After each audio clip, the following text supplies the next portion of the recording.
पाकिस्तान के हीरो तुम।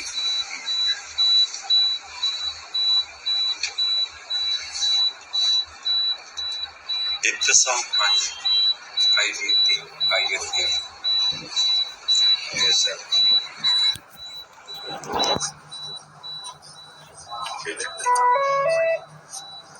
तुम पाकिस्तान के हीरो, आप हीरो हैं। बड़े तुमने दिलेरी दिखाई है, मुझे बड़ा अच्छा लगा। तो मेरे दोस्त हैं और अम्मी है, अम्मी मेरी मेरे से भी बड़ी सपोर्टर है आप। अच्छा, तो उनको दिल का अटैक था 2 हफ्ते पहले, तो बड़ी मुश्किल ये 2 दिन उनके लिए गुजरे हैं। तो आप जब कभी जीनाबाद आए, मेरा तुम्हारे से वादा है, ये तुम याद रखना, जब वजीराबाद जाऊंगा मैं इनके घर जाऊंगा।